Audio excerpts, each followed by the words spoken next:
I'm just curious about how you handle this as a number one seed where you're coming in cold other than the practice yet on the other lanes, and you've got one match to win a championship after you've been seeing these other bowlers that are pretty warm now after bowling all morning. And then you look at the way the matches started today. The scores weren't on the high side. Down to the Carlene bowls 240, and our boy Jeremy's got 250. Like, I don't know if I wouldn't want to bowl him right now. Baker Schmidt from Fond du Lac High School bowls at Ledgeview Lanes. Got started in bowling thanks to his family and got him involved in a junior league. He's been bowling for 10 years. And much like a lot of the other bowlers that we've talked about, enjoys the competition of the sport and enjoys the people that you get to meet along the way as well. Yeah, it's, like I said, the camaraderie, and the kids are learning early, making friends. And so what's cool about this, too, is across the state, you always have friends within your school or neighboring towns. But when you meet friends from other parts of the state, and that's what's cool about for us being a part of Junior Gold, you meet friends from all 50 states, or make friends. So it's connections everywhere. Yeah, it's really cool. Candace Kipp, by the way, a senior at Madison East High School, does her bowling at Prairie Lanes. Family loves bowling. They even have a tournament every year, so it's just something she's always been around, cool. That they get involved in a family tournament. She also enjoys softball, knitting, and baking as well. 10 years of bowling experience for Candace. Awesome. As she wraps up her practice here, and we're set for our championship matches on lanes 11, 12, 13, and 14 here at AMF Bolero. Championship matches here on Super Sunday, as we're branding it here at the Wisconsin High School Bowling State Championships. It'll be Jeremy Hodgson and Baker Schmidt in the boys' final on 13 and 14. It'll be Carlene Beyer and Candace Kipp on lanes 11 and 12 for the girls. The fans are all set for it, sitting behind us. They're standing on chairs. They're on you got small children that are sitting on the shoulders of their parents trying to see everything. We got the bleachers set up, as you can see on your screen right now, all the way out onto the lanes there. It's really quite the setup that they have here. And this is awesome. It's like this every year at all of our Wisconsin High School Bowling State Tournament finals. So that's great. Just about set for our match here. Just finishing up getting our scoring system all set on the lanes.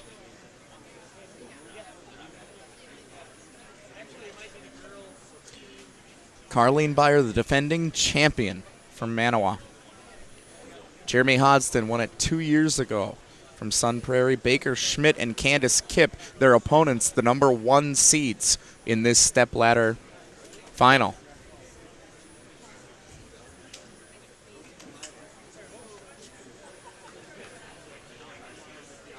We see here the coaches and kids, a lot of strategy, a lot of trying to calm the nerves. Like, okay, you got this?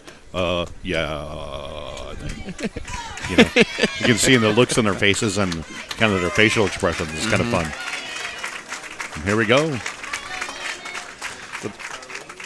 And Jeremy taking the first shots of this match.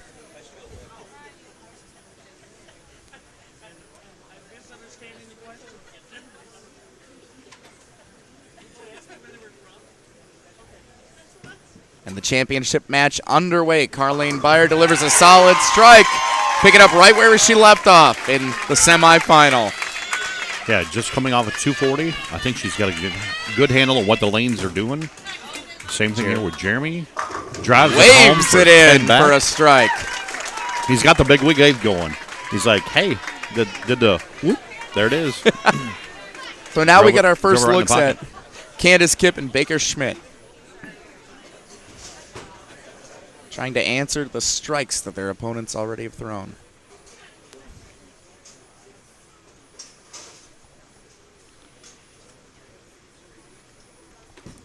Great view of the delivery there for Candace. She fires down the lane and fires a strike of her own. So 3 bowlers, 3 strikes.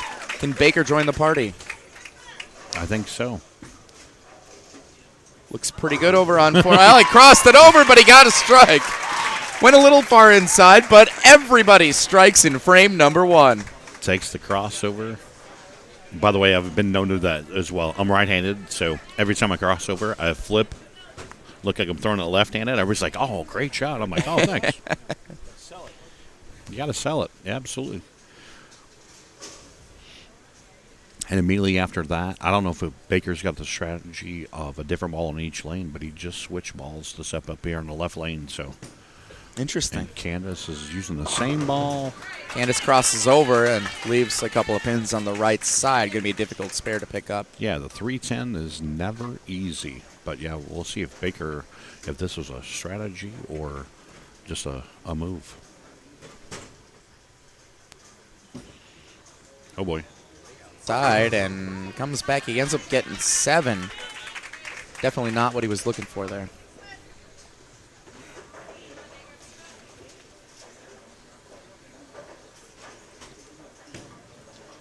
Candace trying to pick up that spare. Oh, I thought she had a good line there and just didn't come back that extra half an inch to hit that pin. And I can give it inside to the 310. It's a better shot cross lane because you close the angle down between the pins, so it makes it easier to convert. So going at it like that is usually tough. Baker converts his spare, which also was by no means an easy one to pick up with that pin hiding behind the other two. Correct. Off her hand, pretty good. Carlene with a solid shot on 11, and she's got a double to begin. Carlene Beyer, the defending champion from Manawa, with a double to start the championship match. Let's see what Jeremy's got here on 14. Does he like it? A little high. And cuts it short gets 8. A little bit. Yeah, he cut that one short off his hand. So, again, I don't know if there's some nerves factoring in now or what we got going on. We'll see how it transpires. Pretty good shot. And Carlene on 12, looking for 3 in a row to begin. And just couldn't get that one in front to spin around and knock down the 7. So Carlene have a 7-pin, single-pin spare to take care of. Jeremy, meanwhile, on 14, gets both of his. All right. Good start to our championship matches. Absolutely.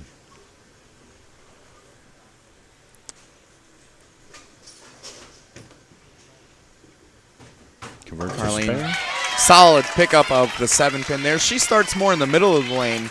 Now, when I've shot that, I've always started further to the right, but seems like whatever works for each individual, right? Yeah, when you get into this, especially as you switch into a spare ball for single pins, everyone kind of attacks it different. Strike for Jeremy on 13. On 13. We'll see if Maker, see if he's going to go back to the other ball or if it was. Yep, so that was a plan. So he's going back to the original ball he used on the right lane, Nomad Dagger, which is a rotary ball from a few years ago.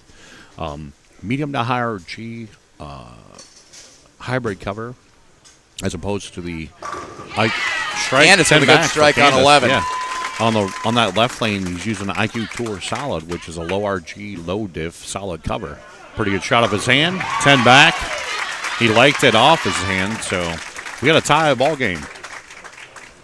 What do you think of that strategy, Chris, of alternating? You know, being around the sport as long as I have, more often than not, it's actually something that is good that more people should probably do more often because every lane is different. Because you throw a shot in the left lane doesn't mean the right lane's breaking down the same way or it plays the same way. So it's logical more often than not. And that's a pretty good shot off her hand. Straight up over second arrow and solid as she takes out all 10. A double for Candace Kipp, the senior from Madison East. We'll see what Baker, his last shot on 13 wasn't good off his hand. We'll see if he makes an adjustment or what happens here.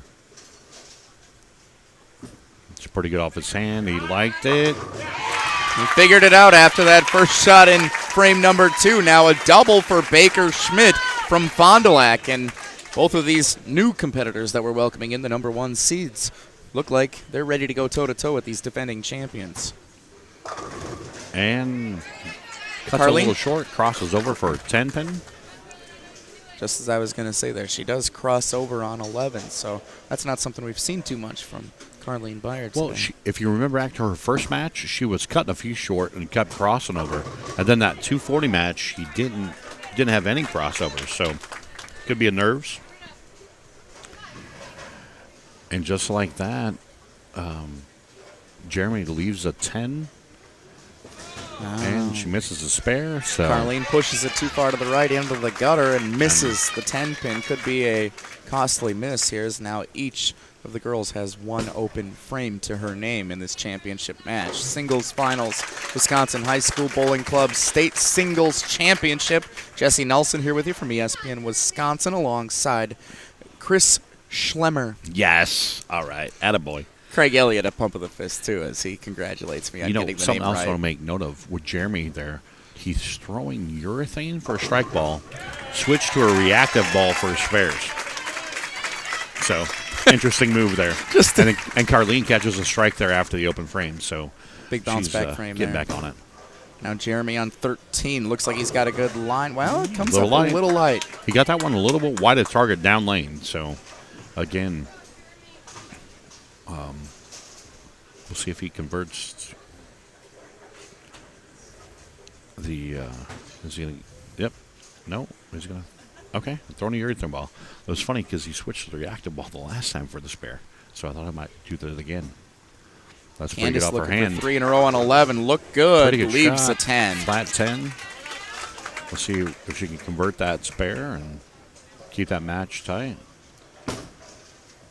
Comes back around it. Knocks Jeremy them gets down. them both. Yep. Great competition here so far in the championship matches. About halfway home in both.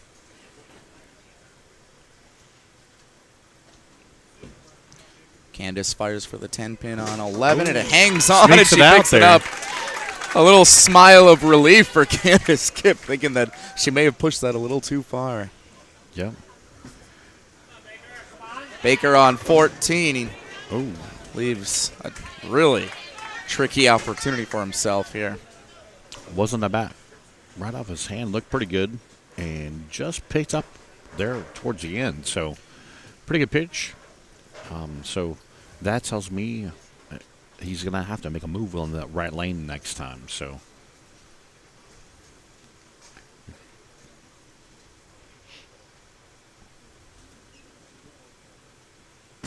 Crowd virtually silent as the bowlers picking up the intensity here in the second half of these matches as Candace leaves 2 on 12. Here's Baker on 14, and he picks up that spare. Huge pickup for Baker Schmidt from Fond du Lac.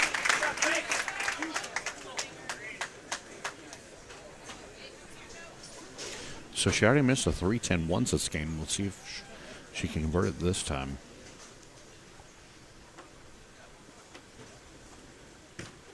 Nope, missed it again. Same thing. Looked like the same shot as we saw earlier. So another open frame for Candace Kipp. Now the Manawa fans cheering on Carlene.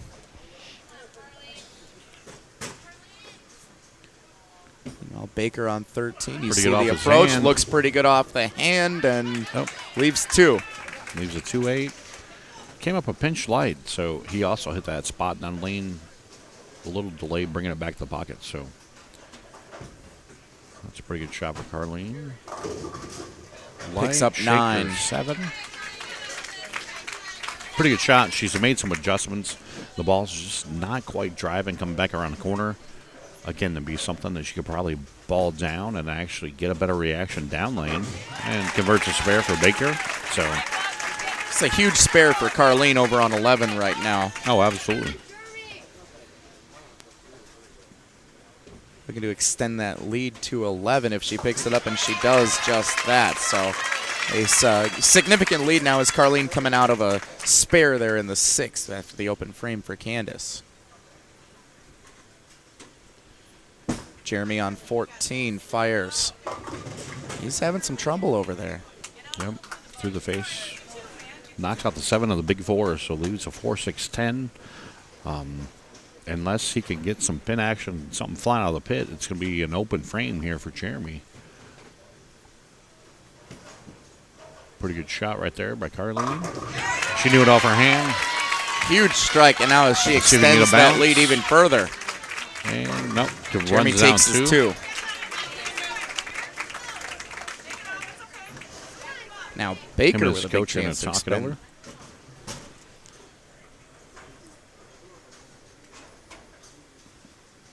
See both Jeremy and Carlene on your camera here as we see them discussing I just strategy love the to crowd. take I in love the all the final people 4 that frames. behind this. That's awesome.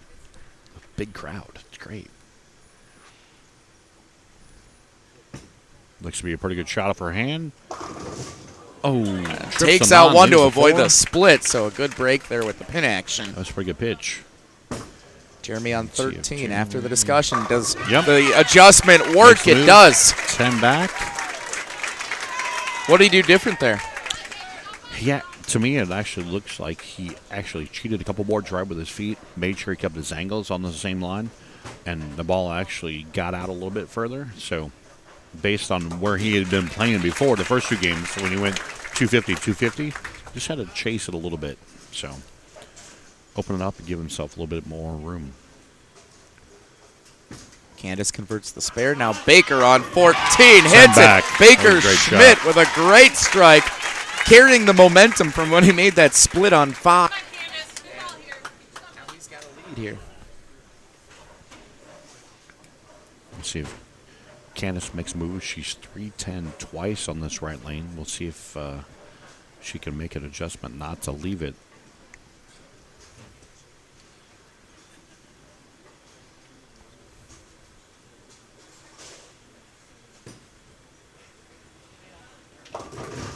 And not the result she was looking for there. And again, that spot we've been talking about the last couple matches, there's a little bit of that hang spot, and she caught it late and pays the penalty. But it's convertible, and Baker 10 back, catches the double. Extending the lead. You know, this is the first time Jeremy's been down in the match yet today, so we'll see how that plays out here in the 8th frame. Candace trying to get as much as she can on Gets 12. 2, doesn't Picks up get 2. wide enough, yep. So, Working off a strike here in the 8th frame.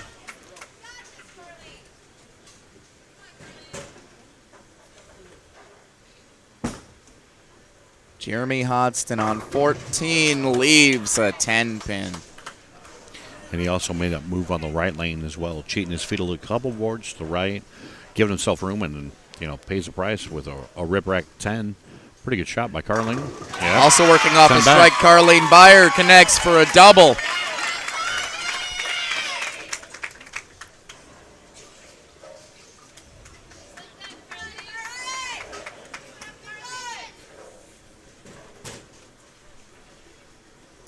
Switches the reactive ball to pick the spare. Jeremy, a much-needed and spare on it's back to 14, it. picks Yep. it up. Craig worth a breath fresh air. He's like, hey, whatever works. Was that something you teach? Probably not, but if that's what works, you do what you do.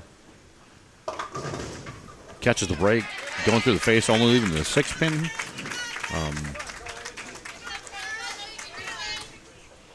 Again, needing to run it down and fill frames here late in the match. Makes the move. 10 back. Pretty good shot by Jeremy right there in the foundation frame. We'll see. Carlene Beyer with this spare would win the championship. Hangs on, and she's going to do it. She's locked it up. Probably does, and she probably doesn't know that yet. You can tell by the look on her face and her dad's face. They're I still think he's just breaking trying the to news to her right now. They're gonna fill frames. Big through Baker. the face, Well, and this is trips it out. Pretty much So- the only thing that keeps Jeremy in the game in the boys' match on 13 and 14. And the Greek Church went to the 4, 7, 9, 10. So the strategy here is going to be to slide the 4 into the 9 and try and get the fall into the 10. So we'll see if he can make some magic happen there on 14. Just a bit outside. In the 1, 9th frame. 7, 8. Huge shot for Baker Schmidt. He delivers coming across the lane. Oh. And he got 2. He gave it a gave good it a run. So that changes the game. So he's got 176. He can punch out for 206. Jeremy's still got a chance in this match. He could max out 204 if he were to strike out. The unfortunate news for Jeremy, though, is that Lane. It's all going to be a matter of what Baker does here in the 10th. And another open frame for Candace there. How does Baker respond after Pretty the good mess shot. in the 9th? Looks good. Is good. 10 back.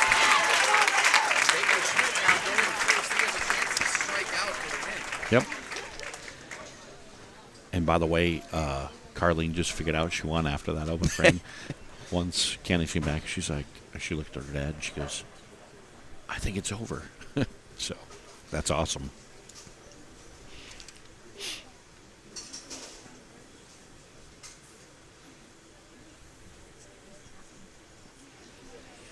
Candace Kipp delivering. Pretty good shot right there. In the 10th inside frame that and a spot. strike.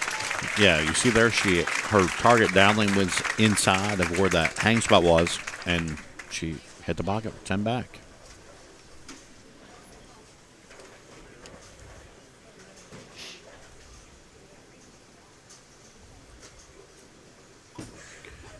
Pretty good shot. Oh!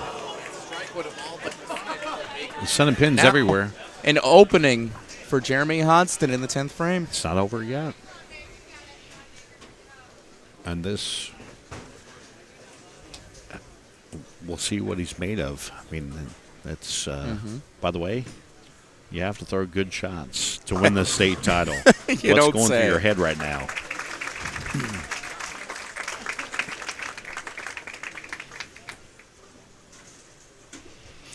My philosophy at this point in time for myself would be stay behind the foul line, don't follow my head. Baker finishes with a 196.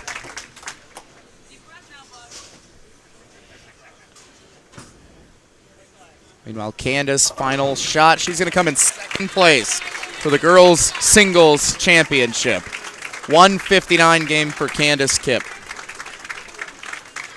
Jeremy Hodgson needs a strike on this ball.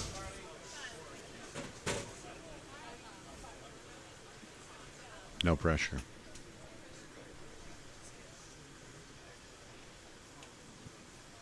Carlene's pretty good shot off her hand. Celebratory shots over on 11 for Yeah, Carlene Beyer as she 2-4-5. finishes That's out fun. this match that she's going to win back-to-back state championships. Let's see what Jeremy's got here. Looks pretty good. Looks good in the pocket, and he Send got back. it, and an opening for Jeremy Hodgson.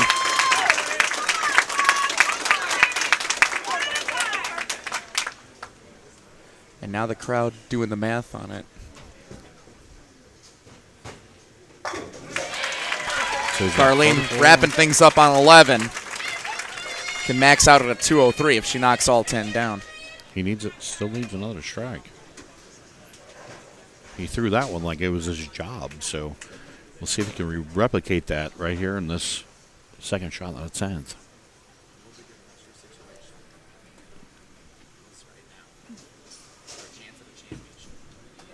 Carlene Beyer going to finish it up. Knocks down all right. 7 for a total of 200. That's good enough for Carlene Beyer to win back-to-back state championships. Off his hand. Jeremy Looks needs pretty all good. 10. 9. Just a pinch high. And he's going to be the runner-up for the second year in a row. Great bowling. Frustration. Crowd giving him a great ovation. Baker, a sigh of relief, shaking hands. The coaches shake hands. Jeremy will finish up, taking his final shot. Congratulations to Baker Schmidt of Fond du Lac. Emotional out in front as he has won the boys singles state championship, knocking off a defending champion, Jeremy Hodgson from Sun Prairie. By the way, guys, that was awesome. Wasn't that fun bowling there That down the was great. stretch? Wow. Great competition, great exemplifying all of the ability for all of these bowlers out there. Pressure situations, big spares, big strikes, and in the end, Baker Schmidt and Carlene Beyer come away as the 2017 singles champions. That was unbelievable finishes there. It was great. Well, I'm now going to hand my mic over to Craig as we're going to welcome him back in. I'll let you guys carry it the rest of the way as I got to head down to the lanes for the trophies presentation. So, Perfect. Chris, been a pleasure handling this broadcast with you, and hope to see you around here as we continue throughout the day. Actually, I think I'm going to be leaving here. Oh, you're going to be taking off here after this. Don and I got a 6.5-hour drive. So, all right, fair excuse then. We'll let you take off. Yeah. But Chris, again, you were here on behalf of Storm, and thank you so much for being along for thanks the broadcast. for having me, man. It's been fun. Pleasure having you with us. Absolutely. Thanks, man.